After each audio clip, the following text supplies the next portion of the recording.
दोस्तों, तो आज देखने जा रहे हैं आप लोग नाग नागिन का प्रेम कहानी। ये इसके ऊपर मैंने 2 वीडियो बना चुका है, 3rd पार्ट आ चुका है उसका, देख लीजिए। मतलब कि जो काला है वो नाग है और इधर जो हरा हरा दिख रहा है, पीला हरा, वो नागिन है। तो ये लोगों का क्या कहानी था कि जैसे कि मैंने बताया था, इसके ऊपर एक मूवी निकल चुकी है, जाने दुश्मन एक अनोखी कहानी, जिसमें नाग का नाम रहता है कपिल और ये जो नागिन का नाम रहता है वसुंधरा। तो ये जो नाग नागिन है ये एक जन्म में बिछड़ जाते हैं, प्रेम का प्रेमी रहते हैं, और फिर उसके बाद क्यों बिछड़ जाते हैं ये लोग, ये भी मैंने दूसरे वीडियो में बताया है। एक बार शॉर्टकट में आप लोगों को बता देता हूँ। अमीश पुरी जो है कि उसमें साधु बना रहता है, और फिर उससे एक साधु जो है कि श्राप दे देता है कि सूर्यास्त से पहले तुम्हारी प्रेमिका का देहांत हो जाएगा। तो इस तरीके से तो ये लोग गिड़गिड़ाए उस साधु महाराज के सामने। साधु महाराज ने बोला, चलो मैं अपना श्राप तो वापस नहीं लग सकता, जिस तरीके से तीर से निकला हुआ बाण वापस नहीं आ सकता, उसी तरीके से मैं अपना श्राप भी वापस नहीं ले जा सकता, लेकिन मैं तुम्हें एक वरदान दे सकता हूँ कि अगले जन्म में तुम अपने प्रेमिका से यहीं मिलोगे, तुम इस पेड़ में समा जाओ। इस तरीके से हुआ था। अब फिर उसके आगे का देखते हैं। तो उसमें हुआ भी क्या, मतलब कि जैसे कि उसने कहा था कि 150 साल के बाद, तो वो 150 साल तक वो नाग पेड़ के अंदर था, और फिर प्रतीक्षा किया, और वो कई सारी शक्तियों के साथ एक नया अवतार लिया 150 साल बाद, आफ्टर 150 ईयर। तब जो है कि लड़की का दूसरा जन्म हो जाता है एक कन्या के रूप में।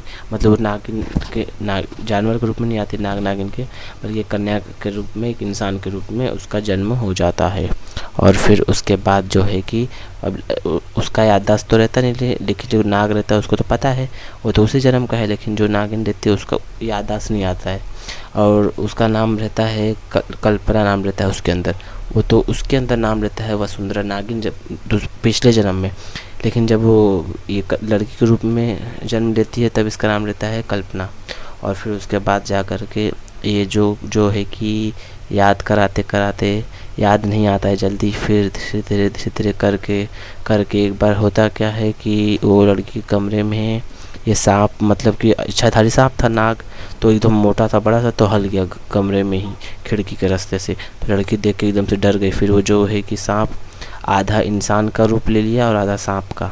तो आप लोग देख सकते हैं, मतलब इच्छाधारी में आप लोग देखे होंगे कि आधा शरीर जो होता है कि सांप का दिखता है, और ऊपर से जो है कि मुंडी और हाथ पैर नहीं दिखता है, पैर के यहाँ पे पूंछ रहता है, तो हाथ और मुंडी ये सब कुछ दिखता है।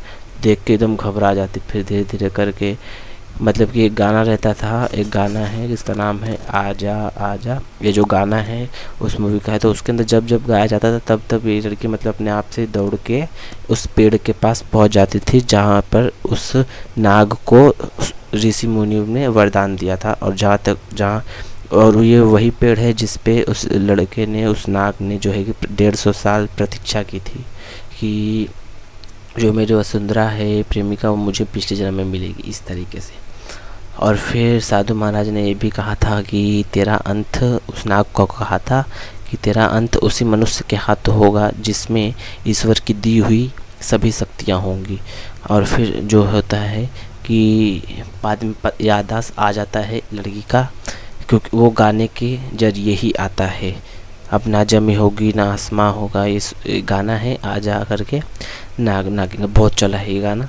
तो इस गाने के रास्ते जो है कि उसको याद आ जाता है। और फिर याद आने के बाद तो अब आप समझ सकते हो, मतलब कोई जानवर है और कोई इंसान है तो कैसे कोई साथ में रह सकता है।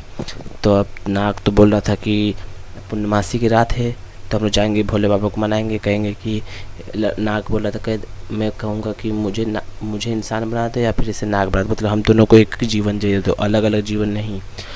तो पूर्णमासी की रात वो लोग गए और फिर नाचे, भोले बाबा को प्रसन्न किए, और हुआ भी वही, भोले बाबा मान गए, और जो है कि उनको एक इंसान का रूप दे दिया, नाग को इंसान बना दिया, और फिर वो लोग हंसी खुशी जीने लग गए। तो ऐसी ऐसी कहानियाँ हम लोग बनाते रहते हैं और लाते रहते हैं, आप तक सबसे पहले पहुँचे ये कहानी। इसके लिए हमारे चैनल को सब्सक्राइब करें।